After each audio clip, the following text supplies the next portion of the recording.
They asked me if I was there to cause a disturbance. I was holding banana bread. That's the sentence that keeps circling back in my head, like a fly in a closed room that won't die even after the light goes out. I hadn't said a word when the police stepped out of their car, the blue light still flashing, washing over the neat hedges and symmetrical windows of my daughter's perfect suburban house. I wasn't screaming or knocking too hard or doing anything except standing there with the still warm loaf wrapped in foil. Yet one of them had his hand on his belt, and the other spoke to me the way you speak to someone who might forget where she is at any moment. "Ma'am, can you tell us your name?" he asked. "Of course," I said, "but it's on the mailbox, too." I smiled then, because I've always believed that a smile can reset any situation, make people see you as a person and not a problem. It didn't work this time. He looked past me at the closed door and the porch light that had been turned off the second I rang the bell.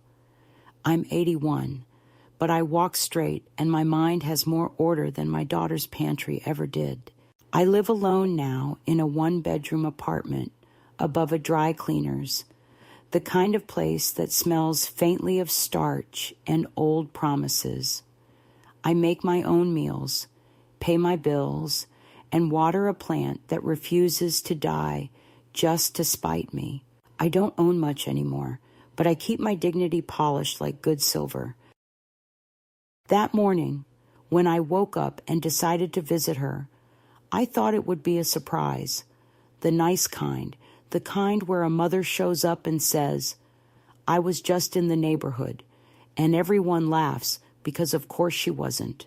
I had taken the early train, wrapped the bread carefully in a towel, and packed a nightgown just in case she asked me to stay.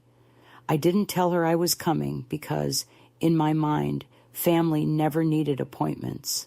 I see now that I was wrong about that, as I've been wrong about so many things that used to feel certain. The street looked different from the photos she'd sent, colder somehow, too clean, as if life had been polished out of it. I remember thinking it was the kind of place where people whispered instead of argued. Her car wasn't in the driveway, but I could see shadows moving behind the blinds. I rang the bell once, twice, and then knocked softly, the way I used to knock on her bedroom door when she was a teenager and I didn't want to intrude. When she finally opened it, the first thing she said wasn't "Mom," or even "What are you doing here?" It was, "How did you get this address?"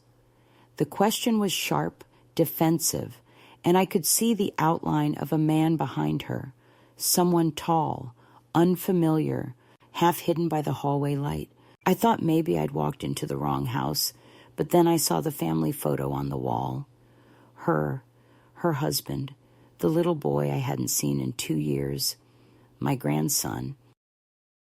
He looked older, distant, as if the camera had captured a child already learning to smile politely for people he didn't trust. "I just wanted to see you," I said. My voice sounded too careful, too soft, like something wrapped in tissue paper. "I baked your favorite." She didn't answer.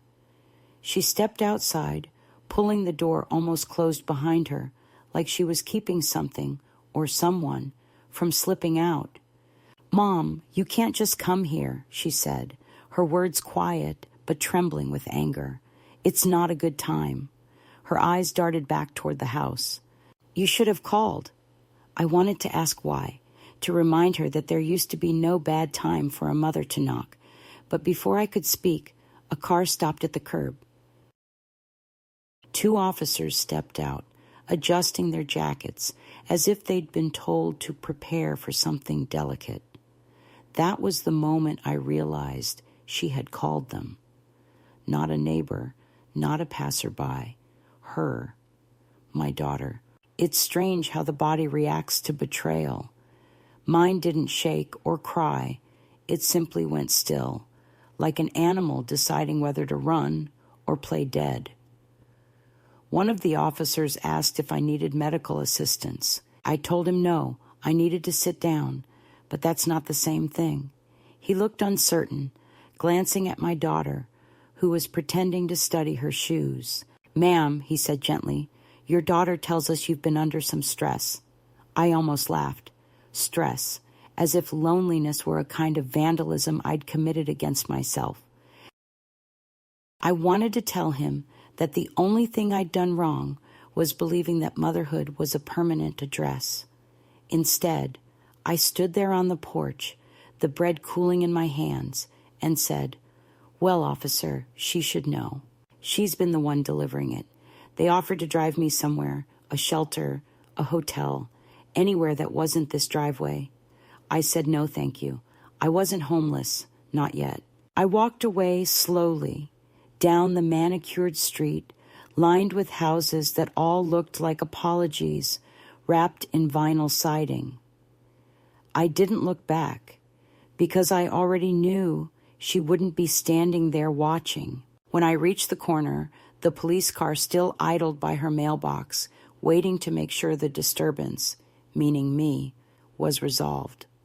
I thought of all the times I'd called her in the past year, birthdays, holidays, nothing days. The unanswered messages, the polite texts that ended with, "So busy, talk soon." I had imagined she was just overwhelmed, juggling work and family.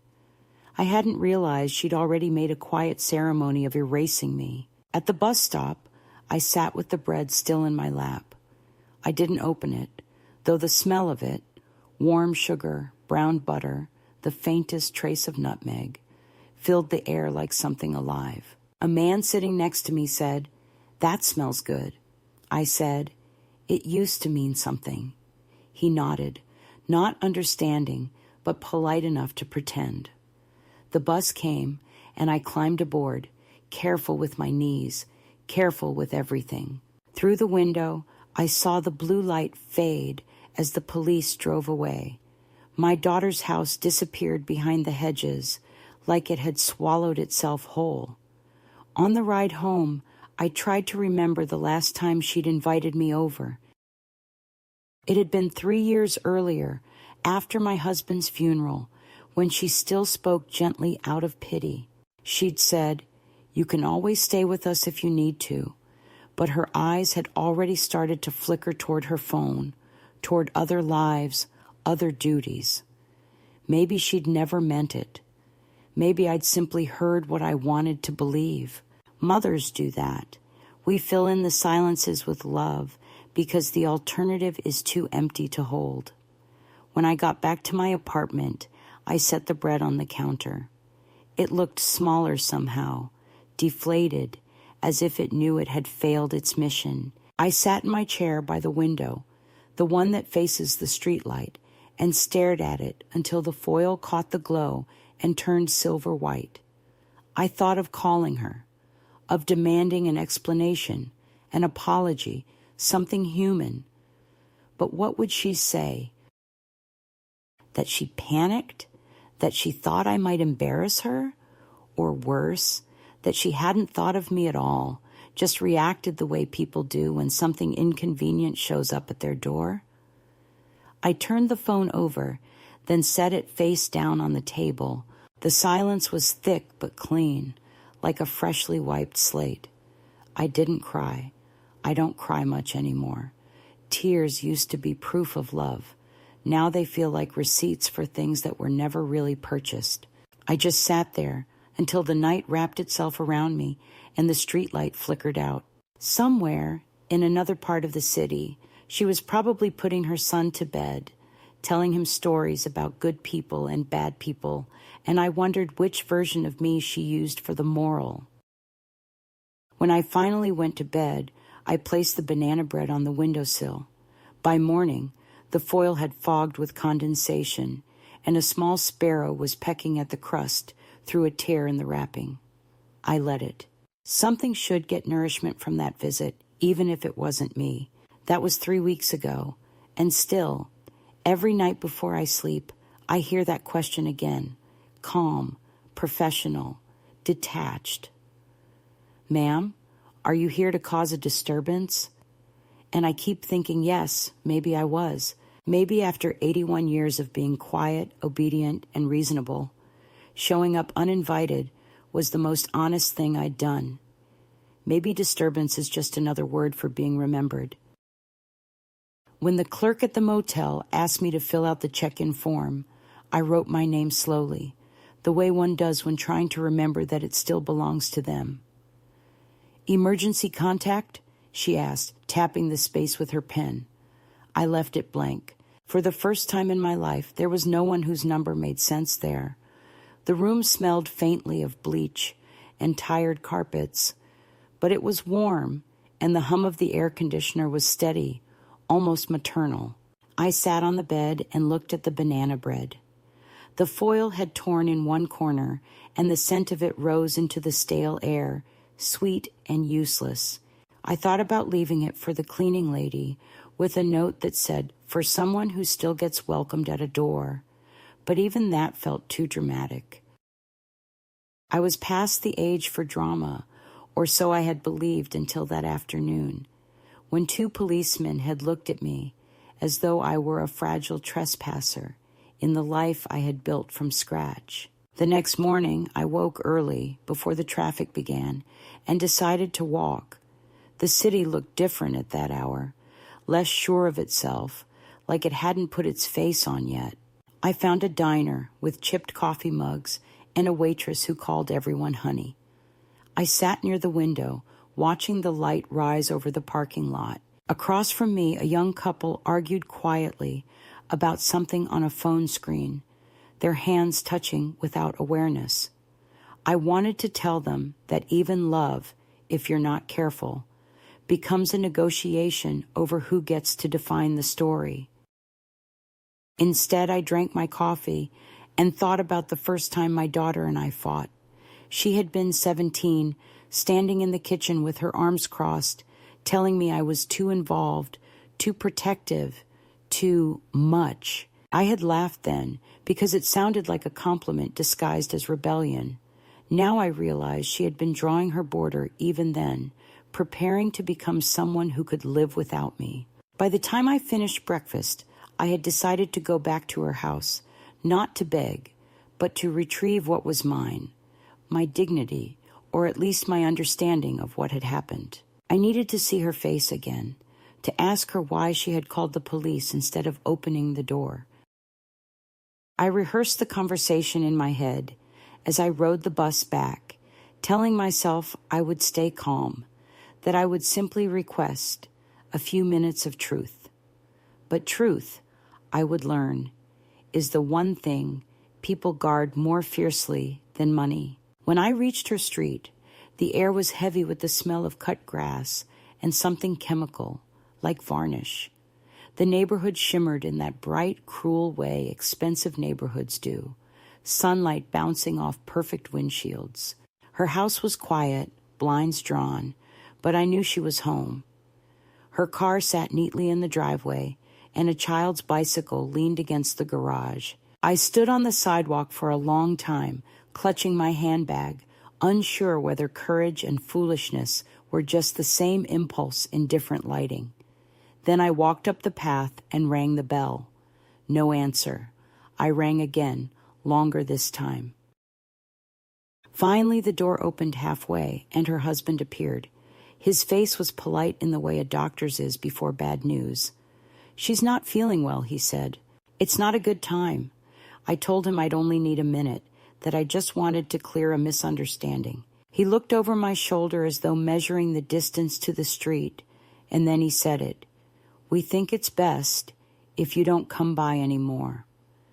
I don't remember dropping my handbag, but I remember the sound it made, small, defeated, like a bird, hitting glass.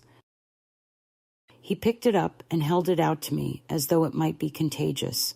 I took it, thanked him for his time, and stepped back. The door closed slowly, silently, sealing whatever remained of us on the other side. I stood there, staring at the brass handle, thinking of all the doorknobs I had turned in that girl's life. Bedroom doors, bathroom doors, school doors, always to check, to comfort, to make sure she was safe. Now she was safe from me. I walked until my feet began to swell and my knees ached. I ended up at a small park where children were playing, their laughter rising like gulls. I sat on a bench and watched a mother tie her son's shoelaces, patient and unhurried. She looked up and smiled at me, a stranger's smile, uncomplicated and generous. It struck me how easily kindness can appear in people who owe you nothing, while those you've given your life to learn to ration it out like currency. The world, I thought, has an odd sense of economy. That evening, back at the motel, I found a message slipped under my door. It was from the manager. "Your daughter called," it read. "Asked us to let her know if you're still here." No name, no number, no request to speak, just surveillance disguised as concern. I sat on the bed and laughed quietly until the laughter dissolved into something else. Something heavier, but not quite tears. I realized then that she hadn't wanted to see me because she was afraid, not of me, but of the reflection I carried of her own neglect. It's easier to pathologize your mother than to face what you've inherited from her. I decided to write her a note, though not the kind she'd expect.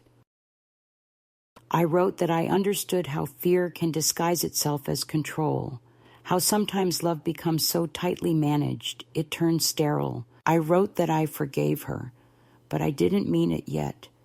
The word forgive was just a placeholder for something I hadn't named. I left the letter unsealed on the nightstand, imagining the possibility that she might come, knock, explain herself. She didn't. The next day, the cleaning woman took it with the trash. On the third morning, I woke to rain, soft and persistent. I stood by the window, watching it streak down the glass, thinking how even the sky seemed better at letting go than I was. I made a list on the motel notepad, things I still owned, people who still knew I existed, reasons not to disappear completely. The list was shorter than I expected, but there was a peculiar freedom in that. I could go anywhere, be anyone, start again, without the burden of being someone's mother who had to apologize for breathing. At noon, I checked out. The clerk, a young man with a pierced eyebrow, asked if I'd enjoyed my stay. I said yes, and he smiled, not knowing how honest I was being. Enjoyment had become relative. I took the bus toward the train station, but at the last minute, instead of buying a ticket home, I sat on a bench and let the trains come and go. Home was just a word. What I needed was a place where I wasn't mistaken for a problem. It was there, watching strangers depart for their own destinations, that the truth finally landed, slow and undeniable. My daughter had not panicked when she called the police. She had planned it. Maybe not days ahead, maybe only in the instant she saw me on her porch, but she had made a decision to treat me as a threat to the image she had built. That was the betrayal, not the absence of love, but the deliberate rewriting of what love meant. She had chosen order over blood, silence over recognition. And once you see that in someone you raised, you cannot unsee it. I didn't go home that day. I wandered the station until the janitor started mopping near my feet. He asked if I needed help. I told him no, but thank you. I was just waiting for the next right train. Where to? He asked. Anywhere that still believes in mothers, I said, and he laughed softly, thinking I was joking. I wasn't. I walked outside, the rain cooling my face, and realized that I had crossed a line I couldn't return from, the thin, invisible one between belonging and being done.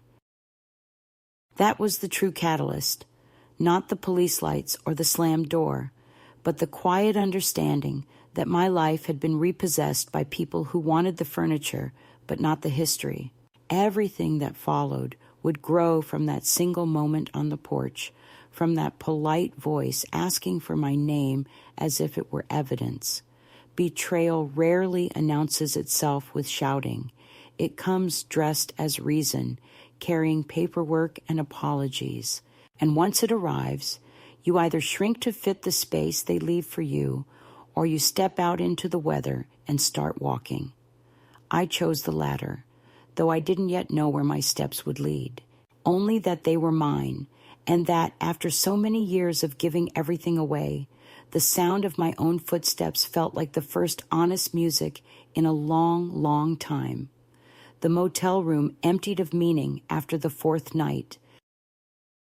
I had memorized every sound it made, the rattle of the vent, the distant hum of traffic, the groan of pipes when the guest above me ran a bath.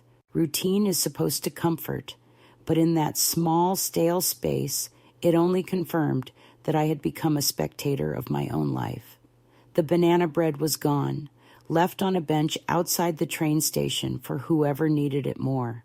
I woke early and sat on the edge of the bed, realizing that nothing tethered me to this place anymore. There was no home to return to, no apology waiting to be made or received. I opened my handbag and found an old library card with my maiden name printed on it, the corners frayed. It felt like an invitation from another life, a small proof that I had once belonged somewhere outside the title of mother. I packed my things, which took all of 5 minutes, and walked out into the pale morning, the kind of gray that makes even good decisions look suspicious. At the station, I didn't buy a ticket immediately. Instead, I studied the departure board the way gamblers study horses, looking for a name that might forgive me. Portland appeared twice, once on the local and once on the express line. I chose the express, not because I was in a hurry, but because I wanted to skip every place I had already known. I had lived in Portland for a brief, tender stretch of my 20s, when my husband was alive and we still believed that the world could be bent by effort. The idea of returning there felt both absurd and inevitable. I bought the ticket, paid in cash, and boarded before I could change my mind. The train was nearly empty. I sat by the window, watching towns slide by, their names blurring into one long apology for something I couldn't name. Across the aisle, a woman was knitting a baby blanket, her needles clicking steadily, and for a moment, I envied her purpose. I wondered if she knew how precious that rhythm was, to make something warm with your own hands for someone who might never thank you. By the time the train reached the city limits, my reflection in the window looked almost calm, like someone rehearsing a new identity. I told myself that was what I needed, a pause between endings and beginnings, a space where I could relearn what it meant to be seen. The city welcomed me with drizzle. I booked a week at a cheap motel near Burnside, the kind of place that smelled of damp carpet and nostalgia. The clerk barely looked up from his screen as I paid. Anonymity was part of the price, and I was grateful for it. The room had one window facing an alley, a bedspread patterned with faded flowers, and a chair with a missing armrest. It was ugly, but it was mine. That night, I ate a sandwich from a convenience store and wrote my name on a napkin several times until the handwriting steadied. I hadn't realized how much of myself had been erased in polite conversations where I was someone's mother, someone's grandmother, someone's obligation. Now there was only me, no prefixes, no excuses. The next morning I walked aimlessly through the city. The rain had lightened into mist, soft enough that I didn't bother with an umbrella.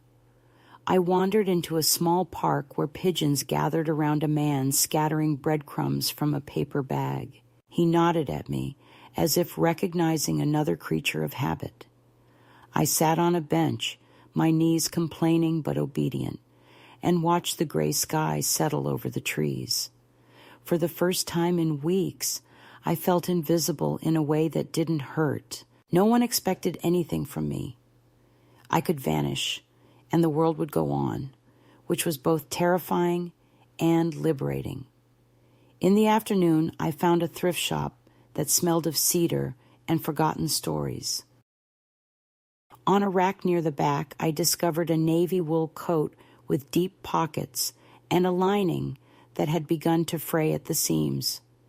It reminded me of the one I wore when I first arrived in Oregon decades ago, newly married and certain of everything. I tried it on. It fit imperfectly, which somehow made it perfect.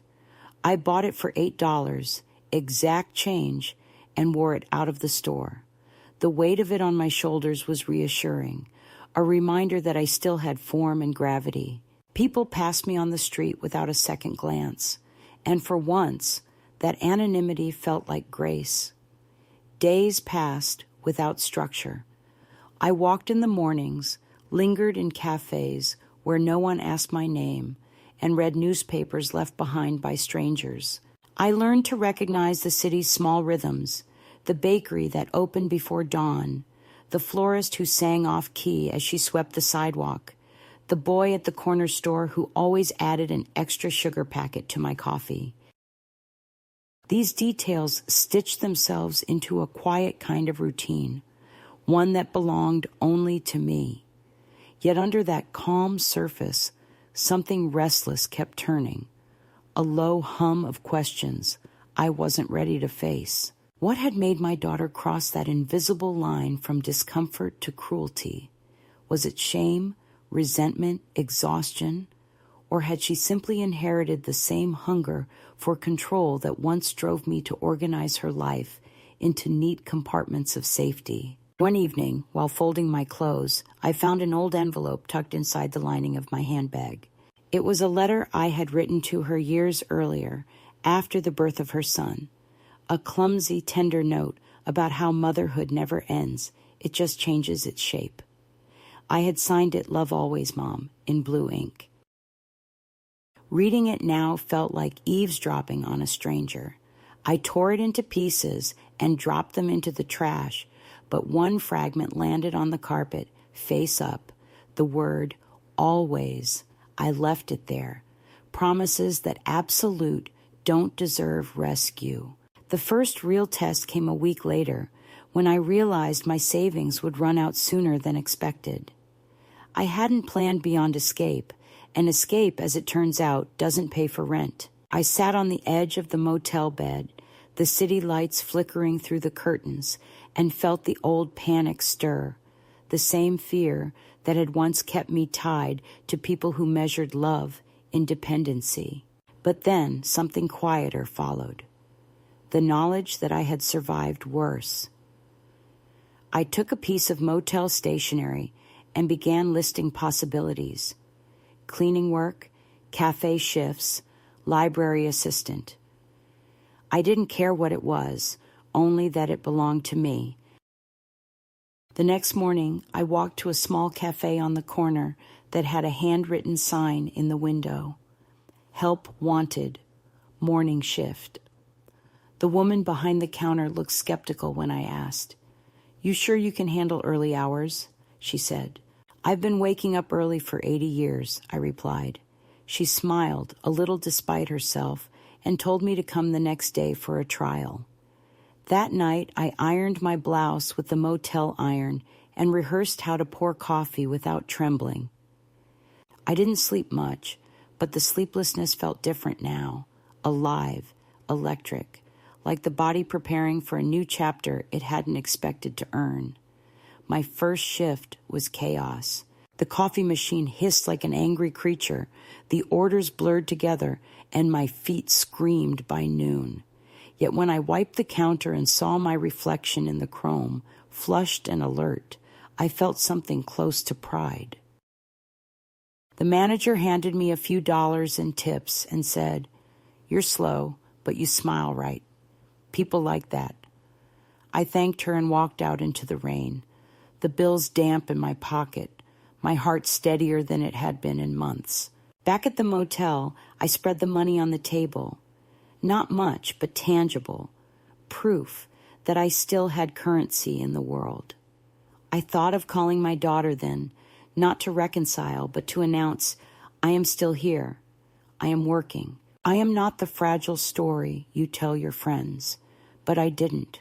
Some truths lose their power when shared too soon. I folded the bills neatly, slid them into my wallet, and sat by the window, watching the rain fall in thin, determined lines. Somewhere inside me, a line had been redrawn, not between mother and child, but between dependence and dignity.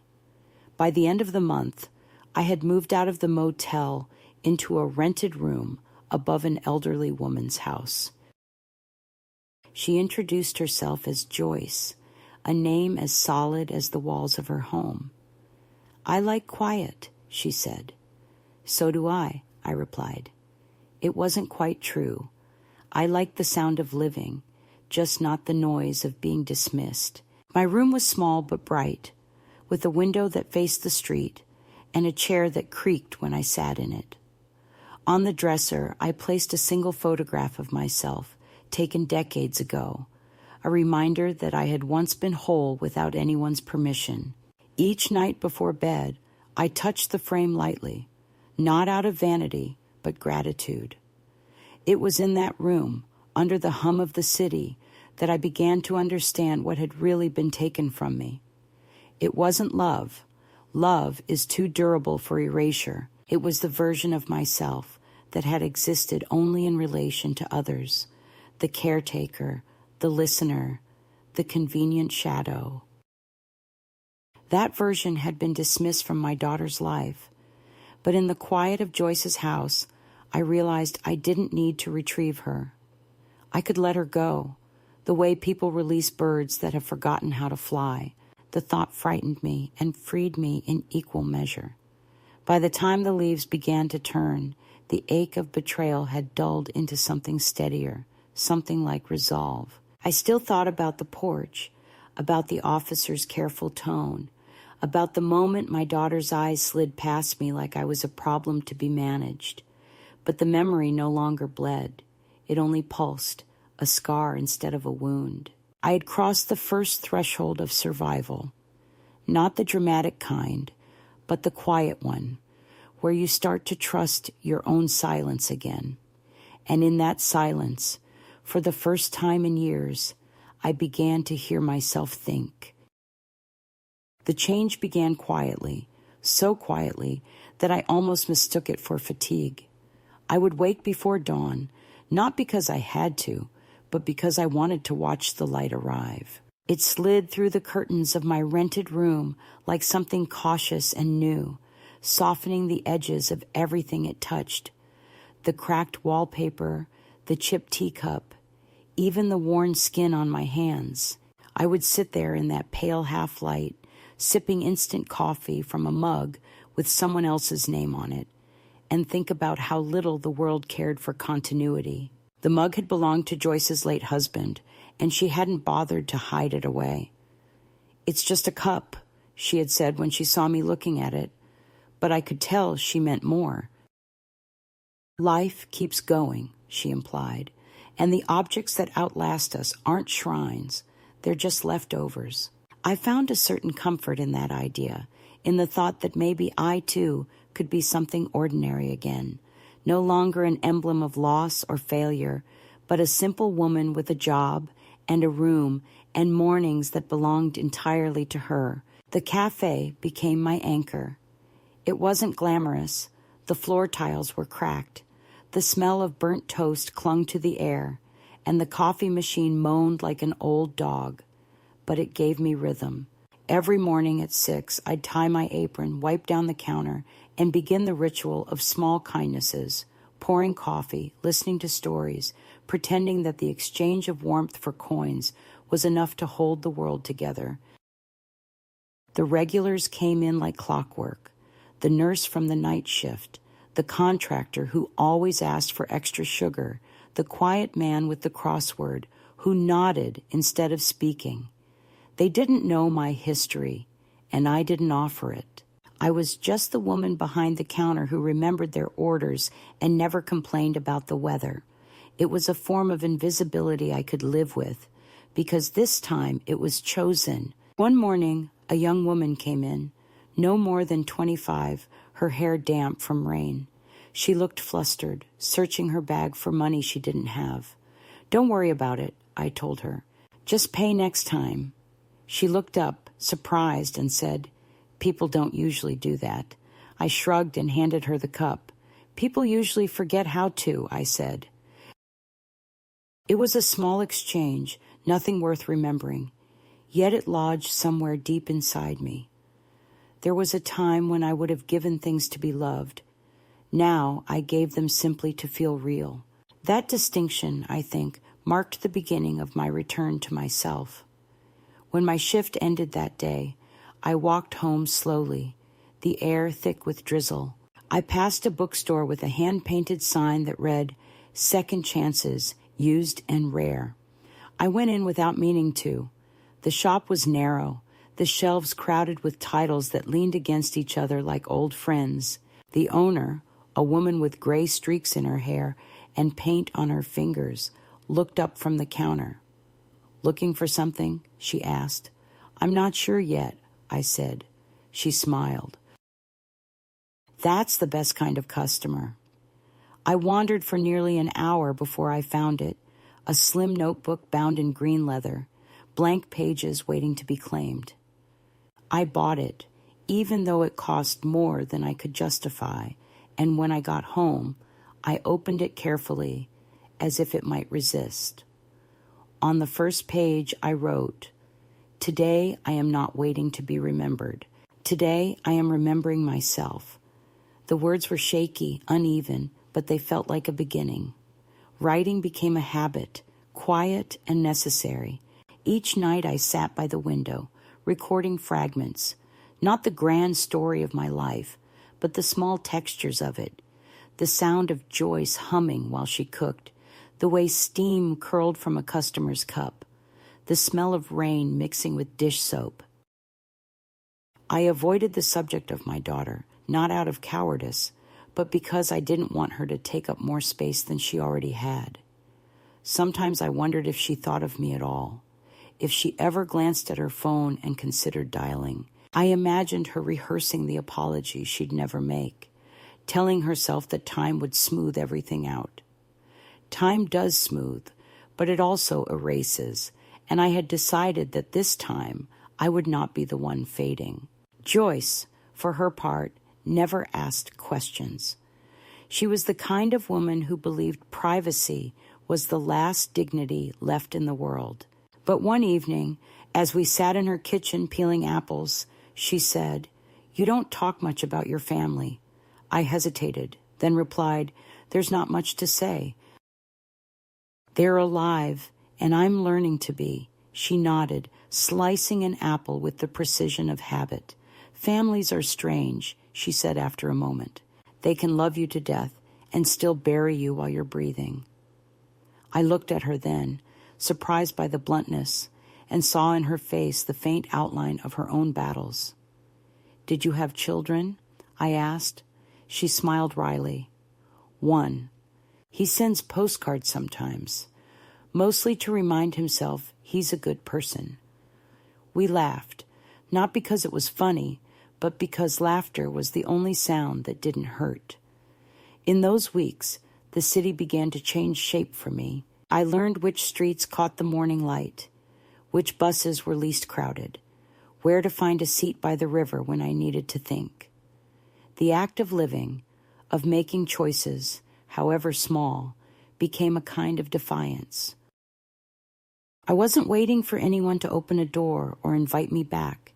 I was rebuilding a house inside myself, brick by quiet brick. Some evenings when the cafe was slow, I would watch couples argue softly over their coffee or old friends sit in companionable silence, and I realized that loneliness wasn't the absence of people, but the absence of being understood. And in that definition, I was no longer lonely. The turning point came unexpectedly, as most honest things do. It was a Wednesday afternoon, dull and gray, the kind of day that forgets itself. A man came into the cafe, older, neatly dressed, carrying a small book of poems. He sat at the counter and ordered tea, not coffee, and when I brought it, he said, "You look like someone who reads." I laughed softly, unsure how to respond. "Not as much as I used to," I said. He nodded thoughtfully. "We never really stop. We just read different things, faces, silences, mistakes." We spoke a little more, about nothing in particular, and when he left, he said, "See you tomorrow," as if it were a fact, not a request. And he did come back the next day and the next. His name was Arthur.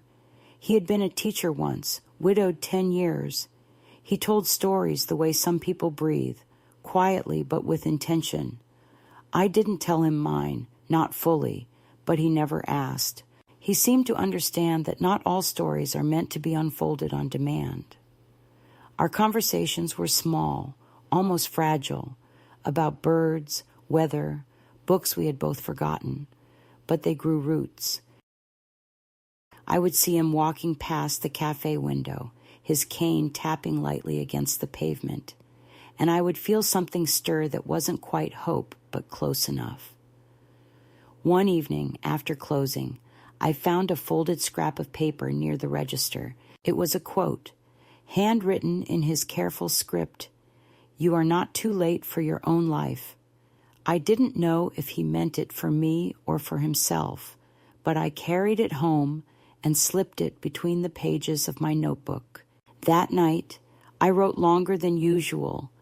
I wrote about the porch, about the police lights, about the look in my daughter's eyes, the mixture of fear and irritation that had finally named the distance between us. But I wrote it without anger. It came out clean, almost gentle, as though the act of shaping it into words had drained its poison. When I finished, I closed the notebook and whispered to the empty room, "I'm still here." The words didn't echo. They settled. From that day forward, something inside me shifted. I no longer walked with the careful stoop of someone expecting to be turned away. I straightened my back, met people's eyes, said good morning first. Joyce noticed it before I did. "You're lighter," she said one morning, handing me a cup of tea. "Maybe," I replied. "Or maybe I just stopped carrying things that aren't mine." She grinned. "That's the trick, isn't it?" It was.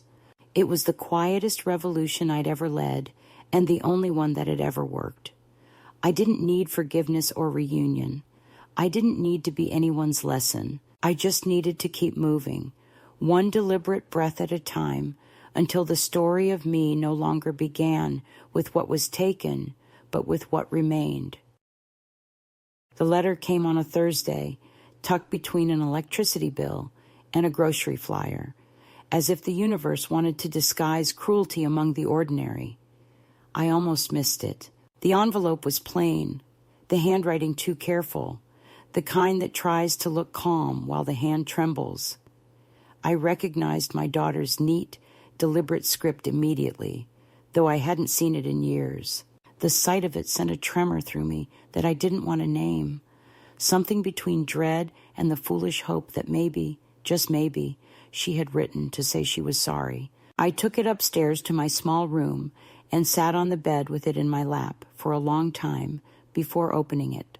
I told myself I would wait until after dinner, after my shift, after my thoughts had settled. But curiosity, or maybe the vestiges of maternal instinct, has its own gravity. I tore the envelope neatly along the top and unfolded the pages inside. The letter began with a pretense of warmth. "Mom, we've been thinking about you a lot." A pause in the ink where the pen must have hovered. Then, "We're concerned." That word again, concerned. I'd learned it was code for something else. The polite vocabulary of guilt wrapped in bureaucracy. She wrote about how she and her husband had been talking to someone, a family counselor, she said, who thought it might be good to explore formal options for ensuring your safety. The phrase made my stomach twist. I read on, each line colder than the one before. There was mention of my age, of the incident at the house, of her belief that I might be struggling to maintain independence. She used the word capacity. We just want to make sure all your decisions are protected. Protected, another word that meant caged. At the bottom, her husband had added a short note in his steady, masculine handwriting. Please reach out before we have to involve anyone else.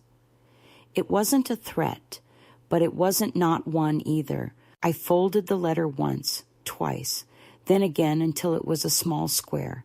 I could have burned it right then, but something in me refused to let it go.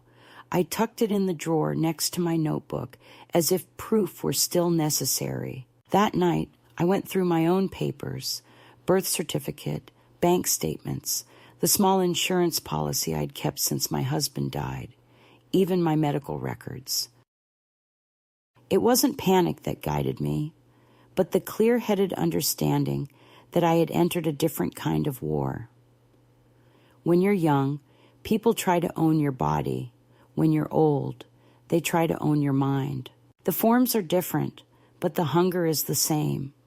The next morning, I asked Joyce if she knew a good lawyer. She looked at me over her coffee mug, eyes sharp. You in trouble? She asked. Not yet, I said. I'm trying to stay ahead of it. She nodded, approving. Smart. They always call it helping. It never is. She scribbled a name on a scrap of paper. M. Coleman, legal aid downtown. Doesn't scare easy. I called that afternoon during my break at the cafe, and the receptionist told me to come in on Monday. I thanked her and went back to work, pouring coffee for strangers who didn't know that the woman smiling at them was fighting to remain the author of her own life. Arthur came in just before closing, as he always did, leaning on his cane and carrying that same little book of poems. He took one look at me and said, Something's weighing on you. I told him about the letter, though I softened the edges, left out the legal language. He listened quietly, hands wrapped around his cup, eyes steady. You know, he said after a while, people forget that control and love aren't synonyms. I smiled faintly. You think she believes what she's doing is love? I think she believes it's tidy, he said. Tidy hurts less than guilt. He didn't press further, and I was grateful. It was enough that he had given the thing a name. That weekend stretched like taffy, long and sticky with thought. I kept rereading the letter, searching for traces of my daughter in it, the girl who once braided my hair for fun, the woman who cried when her own child scraped his knee. She was there, buried under the professionalism, under the defensive syntax of someone coached by lawyers and therapists, but faintly, faintly there. A part of me wanted to write back, to explain that I was fine, that I still remembered my recipes and my passwords, that I wasn't some fragile relic losing grip. But another part of me, the part that had been humiliated on that porch, knew that explanations were just invitations to be dismissed again. People who want to see you as incapable will always find evidence. On Monday, I went to the legal aid office. It was a small building with peeling paint and a waiting room full of people holding folders close to their chests. When my name was called, I followed a young woman into a narrow office lined with law books that looked untouched. She introduced herself as Maria Coleman. Tell me what's happening, she said, and for the first time since this began, someone asked it without judgment. I handed her the letter. She read it silently, her brow tightening slightly, then looked up. They're hinting at a guardianship petition, she said. It's not uncommon when adult children think a parent might be vulnerable. The language here, capacity, safety, formal options, that's the groundwork. I nodded, my throat dry. Can they do that? Only if they can prove you're incompetent, which from what I can see, you're not. She smiled briefly. You seem more lucid than most of the attorneys I work with. That made me laugh, a real laugh, rusty but sincere. Maria helped me draft an advance directive, naming Joyce as my advocate in case of medical or financial disputes. We signed the documents, notarized them, and I left with a small folder that felt heavier than any weight I had carried in years. On the walk home, I stopped at a bakery and bought 2 scones, one for me and one for Joyce. To celebrate my legal sanity, I said when I handed it to her. She laughed so hard she nearly choked on her tea. About damn time someone put that in writing, she said. For a few weeks, peace returned in fragments. I worked, I wrote, I walked by the river with Arthur when the weather allowed. But calm is a temporary visitor when people believe they've been challenged. Late one evening, after my shift, I came home to find a man standing on the porch. He was dressed too neatly to be a stranger, too hesitant to be a friend. Mrs. Harland? He asked, mispronouncing my name. I'm from the office of... He named a law firm I recognized from the letterhead of my daughter's note. My stomach dropped. Your daughter asked me to deliver some paperwork, he continued, holding out a thick envelope. I took it without a word. When he left, Joyce came out from the kitchen, drying her hands. You gonna open it? She asked. Not yet, I said. It'll still be there in the morning. I didn't sleep that night. The envelope sat on the table like a live thing. When dawn came, I opened it. Inside were forms, long and formal, covered in the kind of sterile language that drains humanity out of every sentence. Petition for guardianship, statement of concern, request for evaluation. They hadn't even bothered to call first. My daughter had gone from "we're worried" to "we're in charge" in the span of a month. I read every word slowly, forcing myself not to skim, not to look away. By the time I reached the signature line, hers neat and confident, I felt something inside me harden, not in anger, but in clarity. I understood now that I would never be safe in the hands of people who saw care as conquest. I went back to Maria's office that afternoon, handed her the envelope, and said simply, "They filed it." She scanned the pages, her expression tightening. "We'll respond," she said. "You have rights. They can't take this to court without notice." "I don't want to fight her," I said quietly. "I just want to live."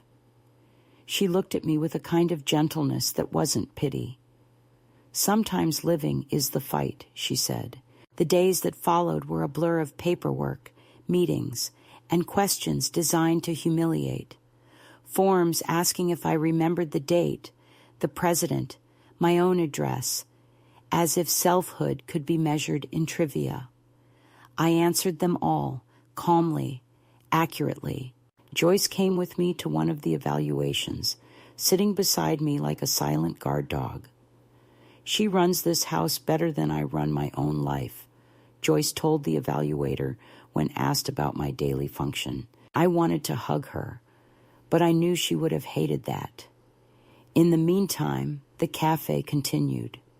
The world doesn't pause for private battles. Customers still wanted coffee, still wanted small talk, still wanted someone to nod at their stories. Arthur noticed the fatigue in my shoulders one morning. "You look like you've been carrying stones," he said. I told him a little about the court process, the assessments, the constant need to prove my existence in measurable terms. "They want me to be reasonable," I said. "Reasonable people don't file guardianships," he replied. His calmness steadied me more than he knew. Weeks later, I received the notice. The petition had been dismissed. Maria called to tell me personally. "They don't have grounds," she said. "The evaluator's report was glowing. You're in the clear." I thanked her, but the victory felt muted. Winning doesn't erase the fact that someone you love imagined your freedom as a threat. I walked to the river that evening, the water dark and restless under the bridge, and thought of my daughter as a child, running along the shore, her hand small in mine. I remembered how I used to hold her too tightly, afraid she'd fall.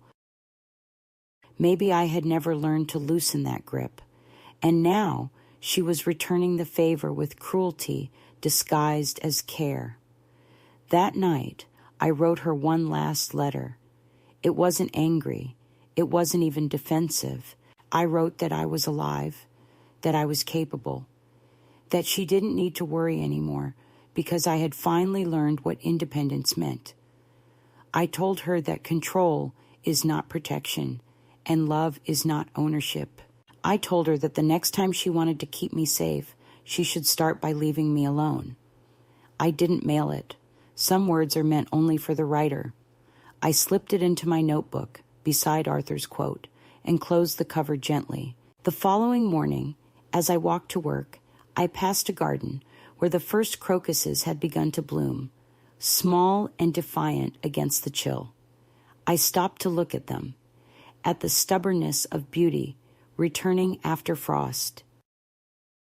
I realized then that what I had been building these past months wasn't just survival, it was testimony.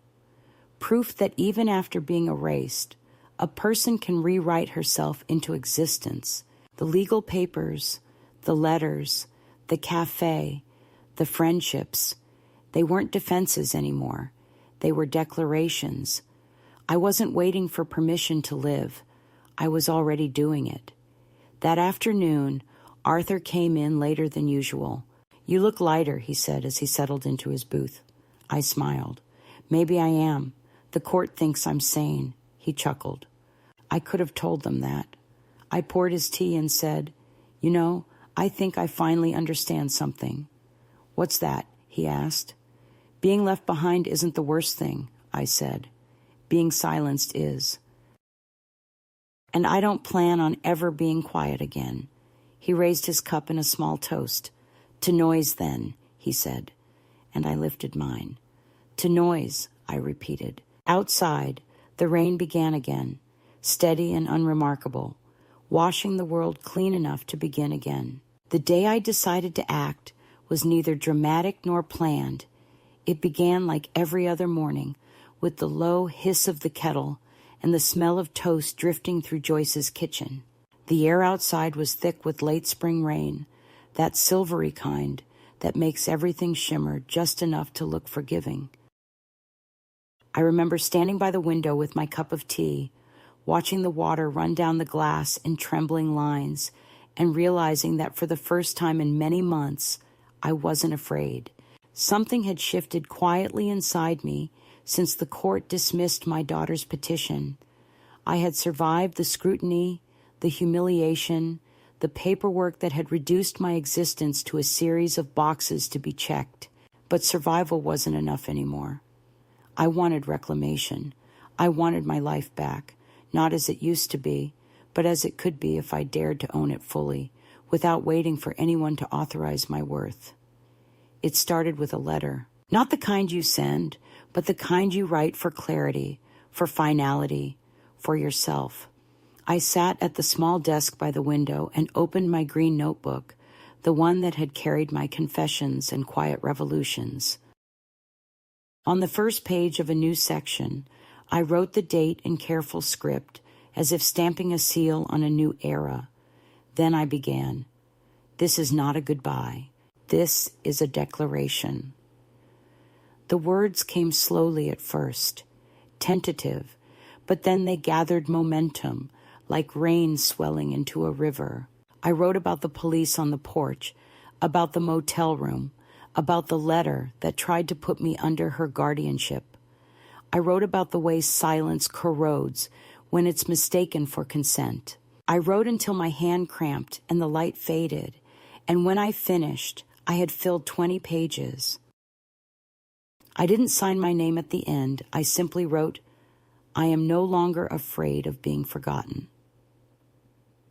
The next morning, I took the bus downtown and walked into a notary office I had passed countless times but never entered. The receptionist looked up from her screen and asked, "How can I help you?" "I'd like to make a declaration of autonomy," I said, handing her the folder that Maria had helped me prepare. She blinked, perhaps unused to the phrase, but nodded and led me to a small room where a woman in a gray blazer waited with a stamp and a pen. The notary asked for identification, then watched as I signed each page of the document, affirming that I was of sound mind and body, that my estate and medical decisions were to remain under my sole control unless otherwise stated by me in writing. My hand didn't shake. When she pressed the official seal into the paper, I felt the vibration run through the table, through my arms, through something deeper. It was done, not symbolically, not emotionally, but legally. My life, as small and modest as it might appear to others, was mine again. I left the office and walked into the rain, letting it soak my coat without flinching. The city smelled of wet asphalt and new beginnings. I passed shop windows filled with reflections of strangers and caught my own among them, older, lined, undeniably mortal, but present. That was the word that kept echoing in my head. Present, not in the sense of being somewhere, but of inhabiting the moment completely, refusing to vanish. I stopped by a cafe I'd never entered before, ordered a tea I didn't need, and sat by the window. At the next table, a young woman was arguing on the phone, her voice trembling with the desperation of someone trying to keep love from slipping away. I watched her, not out of judgment, but with recognition. I had once been her, trying to negotiate affection, thinking it could be earned with patience. She hung up finally, eyes red, and I almost reached out to say, "You will survive this, too." But I didn't. Everyone must reach their own breaking point before they understand the shape of their strength. When I returned home, Joyce was in the garden, kneeling by her roses. "You're drenched," she said, standing. "Did you fall into a fountain?" "Something like that," I replied. "I made it official today." She looked at me, wiping her hands on her apron. "Official? That I'm free." She stared for a long moment, then smiled. "Well," she said, "it's about damn time." We went inside and made tea, and she told me about a neighbor who had been pestering her about trimming the hedge. It was a trivial conversation, yet the ordinariness of it filled me with quiet joy. After months of living inside other people's definitions, of being evaluated, doubted, pitied, here I was, sharing gossip about shrubs and feeling entirely alive. A week later, I received another letter from my daughter. The handwriting was the same, still neat, still deliberate, but the tone was different, careful, almost tentative. She wrote that she was glad the case was over, that she had only wanted to help, that she hoped we could talk when things calmed down. I read it 3 times, feeling the words try to balance on the edge between apology and justification. There was no mention of the police, no acknowledgement of the humiliation, just the safe language of people who can't bear to confront what they've done. I didn't respond immediately. Instead, I placed the letter beside my declaration in the folder, as if the 2 documents needed to face each other, truth against pretense. Then I wrote my reply. It was short, just 1 page. "I understand now that your idea of safety and mine will never meet. I wish you peace, but I will not be rewritten. I am your mother, not your ward." I sealed the envelope, addressed it, and walked to the postbox at the corner. When I slid it in, I felt a lightness that had nothing to do with forgiveness. It was finality, the rarest form of freedom. That evening, Arthur came to the cafe. He had been away visiting his sister and looked thinner, more fragile. "You've changed," he said as I poured his tea. "You're glowing, like someone who's made peace with gravity." "Maybe I have," I said. He reached into his coat and handed me a small parcel wrapped in brown paper. "Don't open it here," he said. "Later." When I unwrapped it that night, I found a fountain pen, old but beautifully kept, and a note in his careful handwriting. "Write the rest of it. The world needs your version too." I held it for a long time, tracing the weight of it in my palm. I realized I hadn't just survived betrayal. I had transformed it into language, into something that could outlast both of us. In the following days, I began to draft a letter not to her, but to women like me, invisible in their own stories. It was not a memoir or a plea, but a testament. I wrote about how easily care can become control, how silence can be mistaken for acceptance, how a lifetime of giving can leave you hollow unless you learn to give back to yourself. The writing came easier than I expected. It felt less like invention and more like translation, as if I were finally putting into words the language I had been speaking to myself all along. I wrote late into the nights, sometimes until the birds began to stir outside the window, and with each sentence I felt my pulse steady, my breath deepen. One afternoon, as I was leaving work, a taxi pulled up outside the cafe. My daughter stepped out. She looked older than I remembered, thinner, her posture slightly defensive. For a moment, neither of us spoke. The world around us seemed to recede, the traffic, the chatter, even the drizzle hanging in the air. "I got your letter," she said finally. "I didn't mean for it to go that far." I nodded, unsure what to say. "I know," I said at last. "You were afraid." She looked surprised. "Afraid of what?" "Of disappearing," I said. "It happens to all of us eventually. Some just start earlier." She opened her mouth as if to protest, then closed it. "Can we talk?" she asked. "Not here," I said. "Not yet." She looked down, nodded, and stepped back. "I'll wait," she whispered, though I didn't know what she meant. Wait for forgiveness, for understanding, for the version of me that once belonged to her. As the taxi pulled away, I realized that the ache I had expected didn't come. I felt compassion, yes, but no longing. Whatever tied us had loosened, not in bitterness, but in truth. That night, I took Arthur's pen and wrote one more line in my notebook. "Freedom is not the absence of love. It is the refusal to live in its shadow." The ink bled slightly into the paper, spreading like veins. I set the pen down and looked out the window. The rain had stopped, and the street below shimmered with reflected light. I thought of all the versions of myself I had been, wife, mother, caretaker, fool, ghost, and realized that each had been necessary to reach this moment.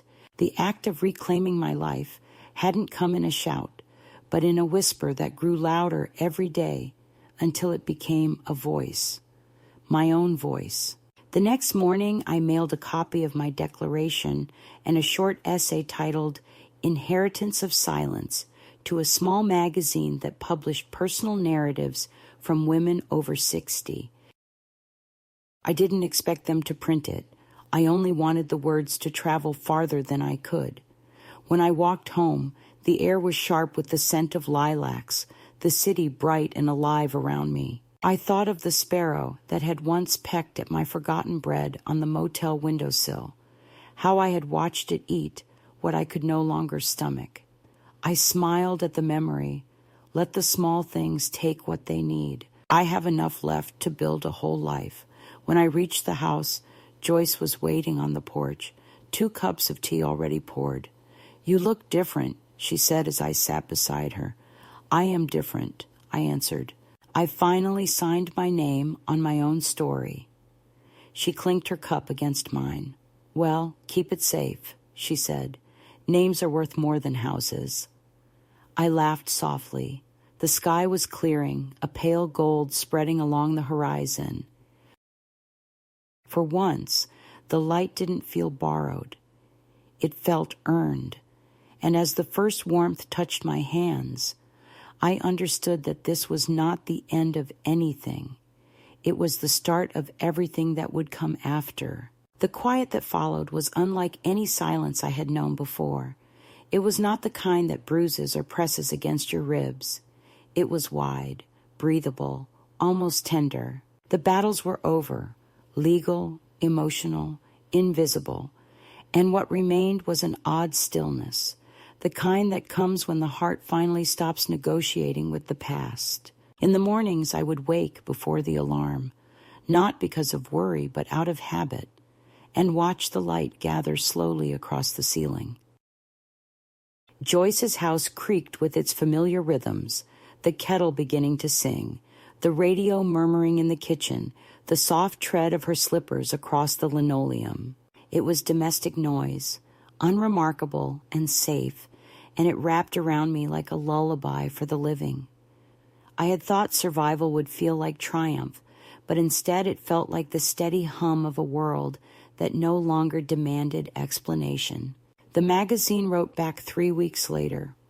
A short, polite email from an editor named Clara said they loved my essay and wanted to publish it in their summer issue. I stared at the message for a long time, my hands motionless on the keyboard, as if moving would break the spell. When I finally exhaled, the sound came out like laughter. They wanted to pay me, a small amount, almost symbolic, but it wasn't about the money. It was the idea that my story, this quiet confession I had written for no one, would travel into the world under my name, unfiltered, unedited, unclaimed. I walked to the cafe that afternoon and told Arthur, who grinned so widely I thought his face might crack. "You see," he said, tapping the table with his finger, "the world has a way of remembering those who refuse to vanish." I smiled back. Or maybe I just made too much noise. "Noise," he said, "is how life announces itself." When the magazine arrived in the mail, I held it like a fragile relic. The paper smelled faintly of ink and ambition. My piece sat near the end, nestled between a story about a nurse's first night shift and an essay on the scent of old books. The title, Inheritance of Silence, looked almost regal in print.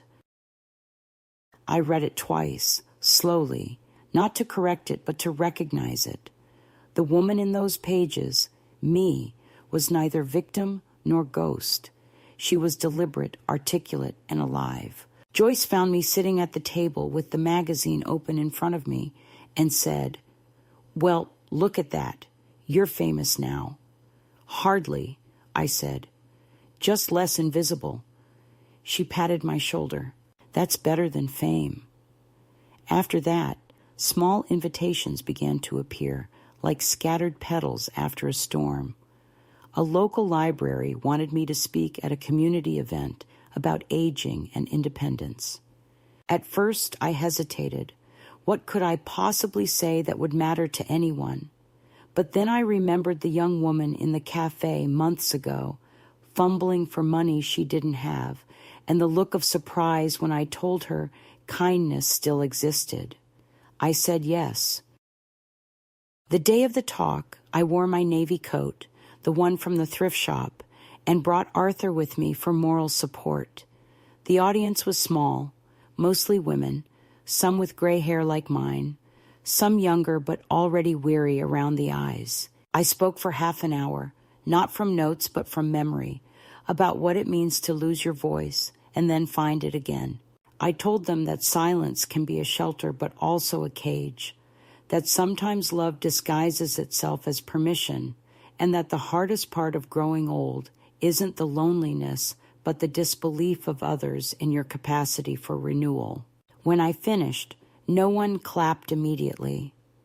There was just a long, thoughtful hush, and then the applause came, soft at first, then stronger, not the applause of entertainment, but of recognition. Afterward, a woman about my daughter's age approached me. She was trembling slightly, her lipstick smudged, as if she'd been chewing on her own words. "I think I've been doing to my mother what your daughter did to you," she said quietly. I thought I was protecting her. I wanted to comfort her, to tell her that guilt is only useful if it leads somewhere honest, but all I said was, "Then start protecting her by listening." She nodded, tears slipping down her cheeks, and I realized that forgiveness in its truest form doesn't always flow backward. Sometimes it moves sideways, finding new people to heal. In the weeks that followed, my life settled into a rhythm that felt almost sacred in its simplicity. I worked mornings at the cafe, wrote in the afternoons, and in the evenings, when the sun dipped low over the river, I walked with Arthur along the water's edge. The city had changed its scent with the season. Honeysuckle, damp earth, faint smoke from backyard grills. Once, as we stood watching the ripples catch the fading light, he said, "You know, you've built a second life out of the ruins of the first." I laughed softly. "No," I said, "I just started sweeping and realized the ruins were still beautiful." He took my hand then, gently, not as a claim, but as acknowledgement, two people walking parallel paths that happened to meet. My daughter never replied to my final letter, and I no longer checked the mailbox with expectation. Sometimes I imagine her reading it, folding it neatly, and placing it in a drawer the way I once did with hers. I imagine her thinking she understands, and then realizing she doesn't, not yet. That used to ache, but now it feels like the natural shape of things, unfinished but not broken. The last time I dreamed of her, she was a child again, sitting at the kitchen table, feet swinging above the floor, asking if she could lick the spoon. In the dream, I handed it to her, and she smiled, and that was enough. Summer deepened, and the city filled with the kind of light that makes you believe in longevity. Joyce planted tomatoes in the garden, and I started leaving small essays on her kitchen counter, stories she pretended not to read but always mentioned indirectly. "You've been busy," she'd say, pointing to a line about an old friend or a memory of my husband. "Better busy than buried," I'd reply, and she'd laugh. Arthur began helping me type my notes on his old computer, insisting I save them properly this time, for posterity. The word made me smile. Posterity. How strange to think of my words, outliving me, drifting beyond the walls of this small, ordinary life. One evening, I sat by the open window, notebook on my lap, the hum of crickets rising from the garden below. I could hear Joyce humming softly and the faint clink of dishes in the sink. The air was warm, scented with lilacs and tea. I thought about everything that had brought me here, the humiliation, the fight, the slow rebuilding, and felt a kind of gratitude that frightened me with its enormity. The world hadn't become kinder, but I had become steadier, and that was enough. I turned to the last page of my notebook and wrote, "They tried to make me disappear, but I learned how to exist louder than silence."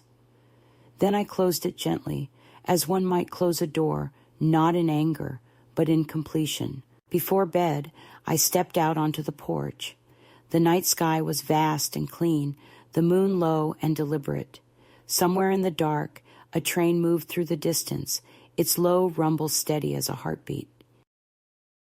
I stood there a long time, breathing, remembering, and then, without thinking, whispered into the air, for all of us who stayed too quiet too long.